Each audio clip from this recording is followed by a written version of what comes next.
You have a secret girlfriend. You have a secret girlfriend. You're dating someone. You are getting married soon. You secretly have a girlfriend. Hee hee. You have a secret girlfriend and you have a secret. Wow. A lot of people think I have a secret girlfriend. Hey friends, welcome back to the channel. If you're new here, my name is Ali. I'm a doctor based in the UK. And in this video, I'm going to be answering a load of assumptions that you guys sent in via Instagram. Very excitingly, we're going to be talking about productivity, my body, my emotions, my stress, my friends, me as a person, medicine and med school, money, YouTube, my brother, and the biggest category of all, love and relationships.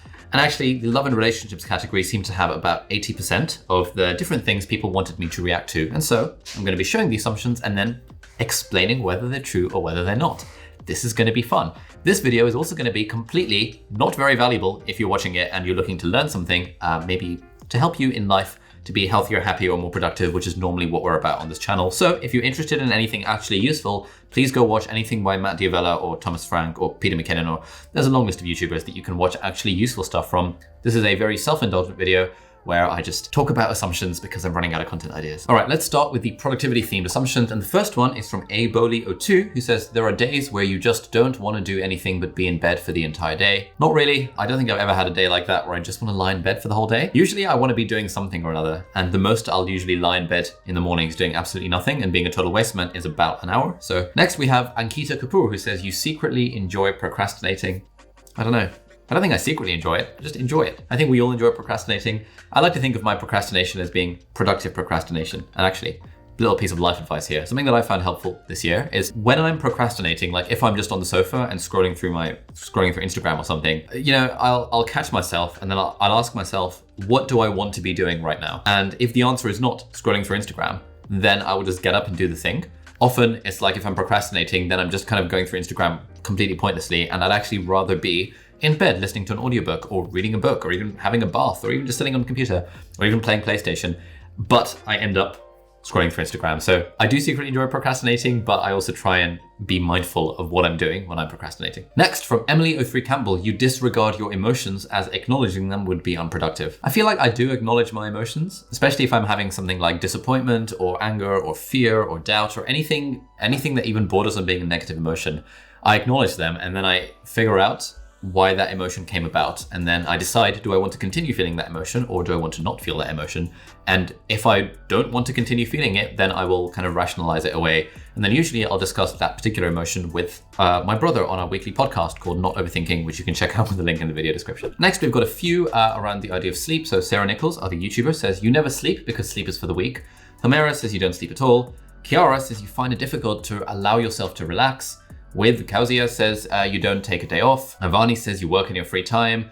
You never really switch off to relax. You never rest. You don't take a break ever. You need to be busy all the time. Every day of your life is productive. You are a workaholic. You never procrastinate. You are so productive that you can work every hour of your waking life. I don't know where this stuff comes from. Like, I do lots of like day in the life videos where I show myself actively being a waste man, like spending an hour just lying in bed doing absolutely nothing, spending an hour just like playing PlayStation, spending an hour sitting on the sofa. I don't know what you guys are doing that you think that this is like the paragon of productivity.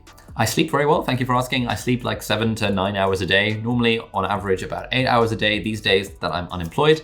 When I was working as a full-time doctor, I would sleep maybe about 7 hours a day. But I think there is some truth to, like, I do kind of find it hard to relax because often my mind is racing with something related to work or the YouTube channel, or I just want to read a book. And so when it comes to just sitting down and watching a movie, I don't find that particularly relaxing because I kind of think in my mind that I could actually be doing something better with my time that I would probably enjoy more. Like, I absolutely love listening to audiobooks. I would happily sit on the sofa listening to an audiobook for hours at a time. But for some reason, if I'm watching a movie, it just feels a little bit more wasteman-like. Now we've got a few different assumptions about my body in various forms. So the first one is from Shadab Art, who says, you look like you skip leg day. Yes, I absolutely skip leg day. I'm not a fan of leg day, but I've recently started working with a personal trainer who forces me to do squats and deadlifts with a kettlebell every single time we work out. And so hopefully I will start to look less like I skip leg day. Lucy Tufnell says, you've got a six pack. Absolutely not. I'm working on it, but one day. Anjan J001 says, you're insecure about your teeth. I wouldn't say insecure about it, but I want my teeth to look a bit straighter, which is why I've got Invisaligns now. I'm not wearing them right now because they make me have a lisp when I speak. And so I take them off when I'm filming YouTube videos for the most part. Lucas says, you mostly work out with jeans. No, I was working out earlier today and I've got my Gymshark leggings with my Gymshark shorts and my Gymshark hoodie on, which is kind of my workout outfit of choice. Paola says you have a hidden tattoo. No, I do not. And Iram says you want to get hench so you can get women. Yes, that's absolutely right. Like, I will be first to admit that the main purpose in getting hench is to become more attractive to women. So yeah, sorry, lock me up. Next, we have a few assumptions about emotions. So Ale says that you're moved by rational thinking, not emotions. Could you be a cold-hearted person? Interesting. Mariam thinks I'm a sociopath. Chimchan thinks I have no emotions, and ThixGS says you are not emotional. I think the emotions one are reasonable. I feel like I rarely experience negative emotions, and when I do, I can choose to explain them away. I generally am moved to change my mind things more by rational thinking than by emotions, because that's just the way that I operate. But I'm trying to get better at the emotions thing as well. Like, I appreciate that. I don't know. I feel like life could become harder and less colorful if you don't acknowledge your emotions. And I think I'm generally very bad at appreciating the emotions of other people. And so that's an area that I want to get better at. On the other hand, we've got a few people who think, Maggie, for example, you're a very emotional person, but you do not show it. Shazar says, you're actually an emotional person, but you don't show it. That you are not that calm in real life and you cry oftentimes. Okay, I'm actually not that emotional at all. So it's the ones who think I have no emotions that I think are closer to the truth. When was the last time I cried? I often cry when I'm reading a book or when I'm listening to an audiobook and like there's like a really, really, really epic scene. Like towards the end of every Brandon Sanderson book in particular, there's this whole like avalanche of like absolutely epic stuff going on, and often that brings tears to my eyes. So that's usually when I cry. Next, we have a few assumptions about stress. So we've got you are stressed/overworked most of the time, and Sana thinks I am too anxious to enjoy life. I couldn't disagree more with those. I'm almost never stressed. I basically never feel overworked. I can't even remember the last time I felt stressed. I don't really know what the feeling of stress means, because in my book, like basically everything I do, especially when it comes to like non-medical related things, I would be kind of acutely stressed if there were like a serious medical situation going on, and if I didn't know what I was doing, and if I couldn't get hold of some senior support and stuff like that, that would be a stressful thing. I would be slightly acutely stressed if I had like a long list of 20 things to do and there were patients waiting in the waiting room, and then I'd be like, all right, cool, let's bang, let's try and see people in the most efficient order. But beyond that, I don't really get stressed out, and I certainly never experience chronic stress or anything like that, which is quite fortunate. And then Leanne seems to think you've cracked how not to burn out, but you haven't shared. I feel like I do share. Like, I just don't burn out because A, I'm just lucky and I'm reasonably neurotypical and all that stuff, and I've never had to deal with mental health problems. So that aside, it's just that I feel like the secret to not burning out is just to enjoy the stuff that you're doing. And for me, I think I'm lucky enough to be at the point where I almost never have to force myself to do something that I'm not enjoying. So basically everything I do in life is just fun, except like working out when we're on like the third set of stuff. But now I've got my trainer there to like push me on and be like, you can do it, you got this. 3 more reps, 4 more reps, 5 more reps. Beyond that, I just don't spend any time doing stuff I don't enjoy. And therefore it's hard. It feels hard to burn out because of that. Next, we have some assumptions about friends. So Sri Maitra says, you're not friends with people who aren't good in studies. What does good in studies mean? Like most of the people I know most of my friends in school were very good at studying. We were all nerds, which is what I think partly what brought us together. I went to university at Cambridge and did medicine. So basically everyone I knew there was good at studies. Basically everyone I'm friends with now that I'm a doctor, when I was sort of friends from work, are all pretty good at studying. I have friends who are YouTubers. I don't know or care how good they were at studying because like no one cares. And I have friends through Twitter. Again, I don't care how good they were at studies. No one cares how good they are at studies. People like genuinely don't care. Like, no one gives a toss. It's just that when you're in school and university, you end up just naturally being surrounded by people who are of a similar level of education. So most of my friends happen to be of a reasonably high level of education. And then we've got a question from Shata XE Madhu, who says, you love making new friends, but you rarely meet people who have the same interests as that of yours. I do like making new friends. I don't know, I feel like I quite often meet people who have similar interests to me. Like I've got this standing offer on my website where kind of when it's not lockdown, if anyone comes to Cambridge, I will just grab a coffee with them, no questions asked. And so through that, I've met loads and loads of people. And so some of those people have actually become friends.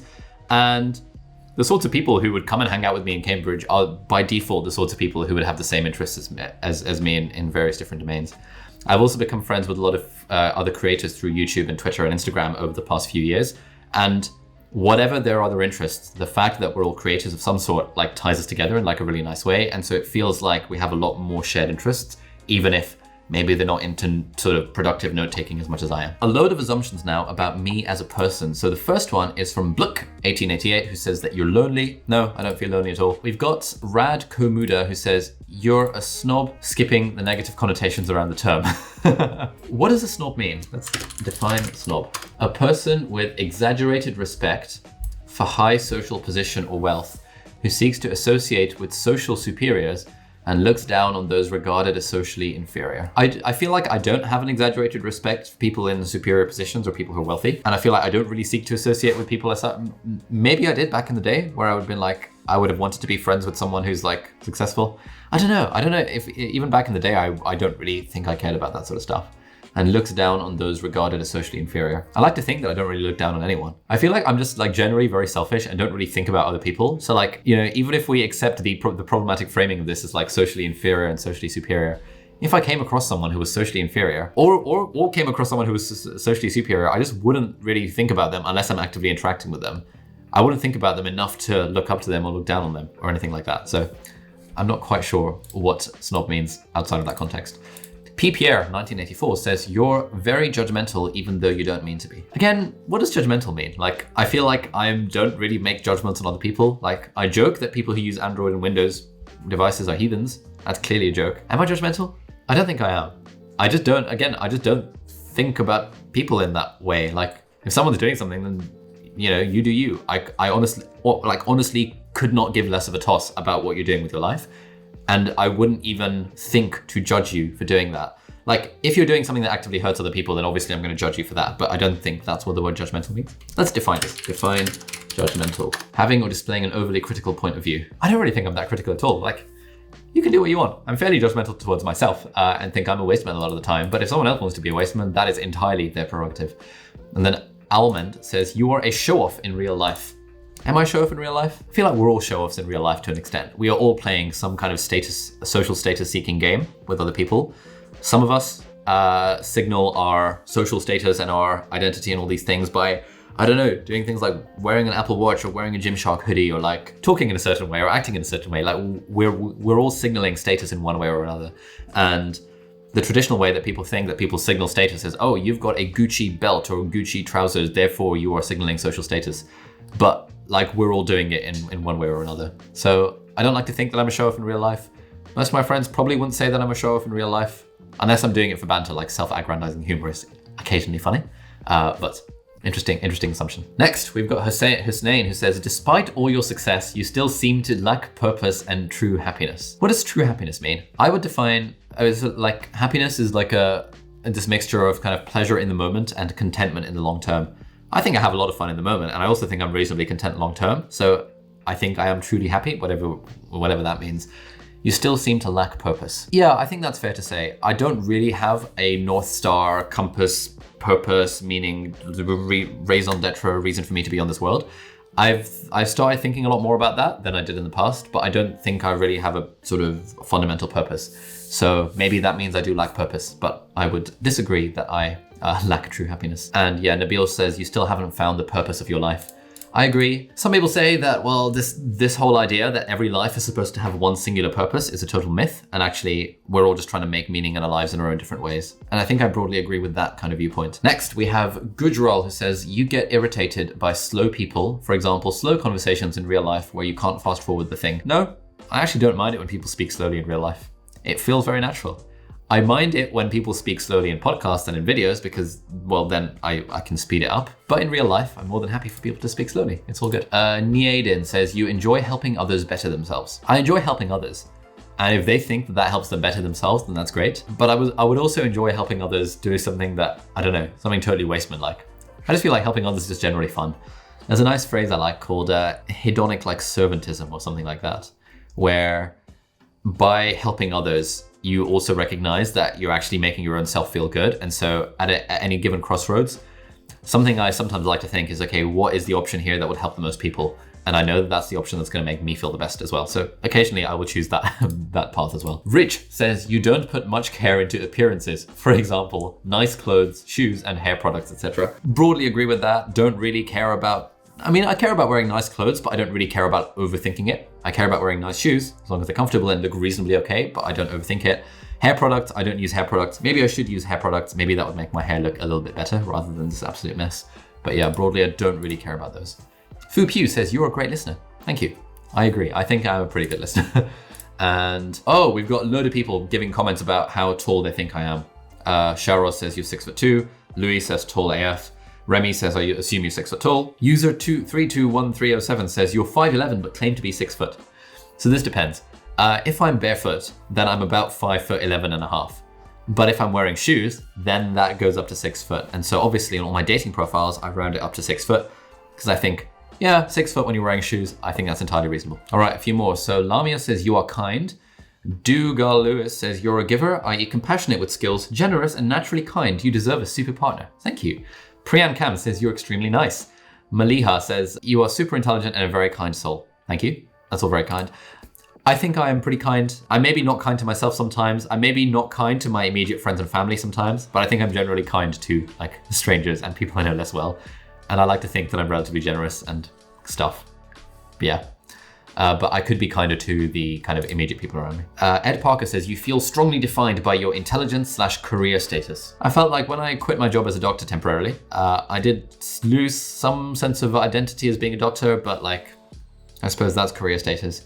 You feel you're strongly defined by your intelligence. I don't think anyone really cares about my intelligence. Like once you get out of school and university where you're not like, kind of doing exams and stuff, and even in school, like genuinely no one cares. I don't feel my intelligence, whatever it might be, defines me in any way personally. Jozu Jun says, you find it hard to balance between Pakistani family expectations versus Western life models. I feel like my mum and my grandma and stuff, like we don't really do the Pakistani family expectations thing, I don't think. So not really sure how to answer that. We have a few assumptions about being a doctor. So Beery Jackie says, you're not interested in being a doctor anymore. Little Woodle says, doesn't actually like being a doctor. Labina says that you really don't want to be a doctor anymore. And Shatak Simadu says, you were in a dilemma at the time of joining the medical field and still you're unsure about it. So I've been fairly open about this. There are some aspects of being a doctor that are fun, and there are some aspects that are less fun. And right now, like I did enjoy it. It was fun for the 2 years that I was doing it full time. If I could choose to design life however I wanted it, being a doctor 5 days a week would not be on that list. If I could define a life and live it however I wanted, then maybe being a doctor, maybe 2 or 3, somewhere between 1 and 3 days a week, I think that would be on the list. So I enjoy being a doctor, but I would like to be a doctor part-time ultimately, because I think everything is more fun when you're doing it part-time. All right, we've got a few different assumptions about money now. So Jacqueline says you're from a privileged background. Lenscap says you inherited a lot of money from your parents. No, I did not. Armod Baishal says you're posh and have a family with a wealthy background. Define wealthy. Like my mum is a single parent who worked as a doctor, makes us somewhat wealthy, but like depends what your measuring stick is. Rimshah says rich kid. I guess I'm from a privileged background in that my mum has valued education above everything else, and we didn't really have to worry about money to the extent that some people do. So to that extent, my background is extremely privileged and I'm very grateful for it. All right. Loads and loads and loads of more comments about money. So this is fun. So Await says, you are extremely rich. You're a millionaire. You're really rich. You are rich. You're a millionaire. You're super rich. You're rich. You earn like $1,000 per minute. No, you're very rich. You have $1 million in your checking account. Okay, again, rich is all relative. I think I'm pretty rich. My definition of rich is where money doesn't really act as a limiting factor in the experience you want from your life. Honestly, for me, there's basically nothing that I want that I need more money to buy. It would be nice if I had like a super big house in London and then I could invite friends over, but that does not keep me up at night in the slightest. And so if we're defining rich, which is the way I define it, which is that money is not a limiting factor in my life experience, then yes, absolutely, I am rich. For the record, I'm not a millionaire yet. Hopefully it'll happen someday, but I'm not a millionaire right now. And then Safia says, all you care about is getting rich, lol. Sorry, don't mean any disrespect. I don't think getting rich is all I care about. I do care about money to a big extent because money is the single biggest source of stress in a lot of people's lives. And having asked lots of doctors the question of, if you won the lottery, would you still be a doctor? And basically not a single person saying that they will still do it full time. And the reason for them not doing it full time is because they don't have the money to quit. That has led me to prioritize making money and making passive income quite strongly in my own life, because I think when you have money, you have the freedom to then do the work that you enjoy. And I know a lot of people who are doctors and don't enjoy it as a full-time job, but they have to do it because of the money. And that's a position that I never want to be in. If I give the impression that all I care about is getting rich, then I would disagree that that's all I care about, but it is a big part of what I care about. We've got a few assumptions about YouTube now. So Abdullah Zikr says, nothing to do else making videos. Yeah, I make videos. I also do other things on the side, but for the most part these days, I'm an unemployed bum who just makes internet videos. So that's reasonably accurate. Just Mariam says, you like being recognized by your followers. Yeah, I actually love it. It's so good. It's so nice when I'm like somewhere and people come up to me and say, hey, I like your videos or I like your podcast and stuff. It's just so sick. I love it, especially when people come and hang out with me and want to meet with me in person, because it can be a bit awkward at times if it's like a very quick encounter and I don't really know what to say. If they're like, oh, I like your videos, I'm like, thank you. What's your name and what do you do? And I can tell that they don't really they just kind of wanted to say hi and maybe get a photo and leave or whatever. But when people come to Cambridge to do my standing offer of I'll buy anyone a coffee, that's actually really fun. And I love talking to people, and then we can have more of an extended discussion that way. And MALHQTR says, you will eventually take a long break from YouTube. I can't imagine I would. Maybe I will. I reserve the right to do so. But for now, I think YouTube benefits from consistency. And I'm a big proponent of consistency in everything in life. Okay, a few different assumptions about my brother now. So we've got one from AJ Bassi, who says, deep inside, you know that Taimur, my brother, is the cuter and funnier brother. Cuter, yeah. Funnier, yes, I agree with that. It's not deep inside. I think it's fairly common knowledge. And Anais says, you're worried that your brother is smarter than you. I am not worried at all in the slightest that my brother is smarter than me. He probably is in certain domains. He probably isn't in certain domains. Generally, I think he probably is smarter than me. I feel like if we did both of us an IQ test, he would probably come out slightly higher, but it's not something that worries me in the slightest. I could not care less how smart or not I am relative to my brother. And Perfumology _ says that you are your mother's favorite child. Probably not. She would say that she doesn't play favorites. I would probably agree with that. And now we have lots and lots of assumptions about love and relationships. So let's check these out. So lots and lots. So we've got, this guy has never touched a girl. You've never been in a romantic relationship before. Your relationship history is dry and uneventful. You've never had a girlfriend. You didn't have a girlfriend. You never had a relationship. You've never liked a girl. You've never been on a date with the same woman more than once. You've never dated. You've never been through a heartbreak. Single all your life. You don't have an ex. You struggle to find a girl. Thank you for all these assumptions, people. This guy has never touched a girl. I hug my friends occasionally. I have female friends. You've never been in a romantic relationship. I have, actually. Longest relationship I was in was maybe about 2 or 3 months, something like that. Dry and uneventful. Yeah, pretty uneventful. You've never liked a girl. I've definitely liked girls over the last several years. You've never been on a date with the same woman more than once. I have. I've been on, how many like second dates have I been on? Maybe like 4 or 5 or 6. I've lost count at this point, but not that many. You've never been through a heartbreak. I actually went through a heartbreak in like 2012. That kind of felt like a heartbreak, but I haven't since. Okay, we've got a few more. Right. Seems like a really nice guy that gets friend-zoned a lot. Lol. Kind, but friend-zoned a lot. You get friend-zoned a lot. I disagree with the framing of the friend zone. If we're defining friend zone as you're friends with someone and you like them and they just consider you a friend, then that has happened once, twice, 3 or 4 times in my life. Is that a lot? I don't know. Maybe it is, maybe it isn't. So that's that. Rachel says, you don't have enough time to date. Dahani says, you have no time to date. Victoria says, you're so busy, you may not have time to actually go into a relationship with a girl. And Jocelyn says, since you are so busy, I assume you don't have time to date. I've got plenty of time on my hands. It's just that I don't go on a lot of dates. Partly this is because it feels like too much effort. Partly also it's because of the whole lockdown thing. And like when I decided, hey, I should take this dating thing a bit more seriously, suddenly like coronavirus happened and then lockdown happened. And so I haven't bothered with dating since then. I like with all these things of I don't have time. It's like, I think that's not the way I think of it. If I'm not doing something, it's not because I don't have the time. It's because I'm actively choosing not to make the time. And so me not going on many dates and not being bothered to sort of engage particularly with people on dating apps is not because I don't have time, because I do. I've got time to sit here all day making internet videos. It's because I choose to do other things with that time. So I don't particularly agree with that kind of framing that I don't have the time, but yeah. All right. These are fun ones. So Eamon Sharik says, you're choosy when it comes to girls. That's why you're single. I don't know. Beggars can't be choosers, as they say. Fenton says, you only date girls that are smart as you. Having studied IQ at one point when I was at university, IQ is one of the traits that's most correlated between partners. And so if we're accepting smartness and that particular framing of it, which is problematic to an extent, then I probably would get along more with someone who is smart, or as much or as little smart as I am, like a similar level of smartness. If someone was significantly smarter than me, they probably wouldn't get on with me. If I was significantly smarter than someone, I imagine we probably wouldn't get on that well. So like, this is just how life works. Like if you look at most friendship groups, if you look at most marriages, most relationships, the people are generally matched on across a lot of different spheres, and smartness, if we're defining smartness to mean IQ, according to the studies, is one of the best conserved traits across that. So you only date girls that are smart. So you're like, I don't ask people what their GCSE and O-level and like A-level grades are and their university degree is before going on a date with them. Basically, the only criteria is, do I think they're attractive and have they matched with me? And then I'll more than happily go on a date with someone. Okay, a bit of pixels says, you are looking for a girl like you, that's why you are still single. Am I looking for a girl like me? To be honest, the only thing I'm looking for a girl is that I find them attractive and that we get on. Like, if that is a girl like me, then maybe that's true. Tempe Corazon says, you are shy with girls, but at the same time quite picky. You know what picky means? Like, what does picky mean? It's like, if I think you're attractive and if I get on with you, then it's all good. Putria says, you're really picky when it comes to potential love interests. I don't think I'm that picky. Extremely picky when it comes to a partner. You're eagerly awaiting for someone special. You'd prefer to date someone in your nationality. It would make a few things easier. So all else being equal, I would, but it's a very minor preference. And you do get moved by a lot of women, but you are just very picky. What does move? Oh, moved. You get moved by a lot of women, but you're just very picky. I'm not going to see someone for an extended period of time unless I think there is like a long-term future with that person. And so usually the things going through my mind are A, do I find them attractive? B, do we get on? And C, can I imagine myself hanging out with them for an extended period of time for like the next 40 years? You know, like all of dating is basically a numbers game. For most of us, most people that we meet do not fit those three bills of attractive, I get on with them and I can see myself spending 40 years with them.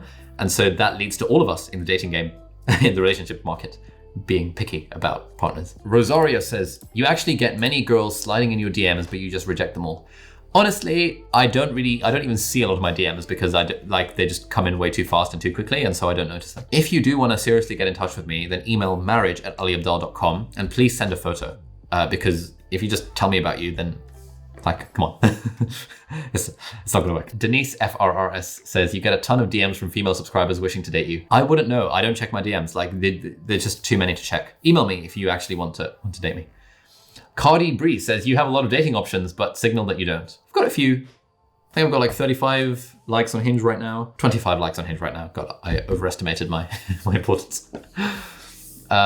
Maddie says, you can actually get girls, but you like to pretend that you don't so you can seem more #relatable. I don't know, can I actually get girls? What does it mean to get girls as well? Like, so all sorts of very problematic framings around this. And given that I'm a staunch lefty, I disagree with the framing of a lot of these things.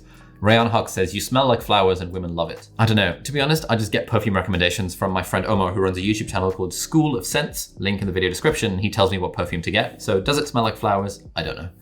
This guy have 60 plus girlfriends? No. You actually get a ton of girls? No. Makes it seem he's single and no girls like him when he's getting laid daily? No.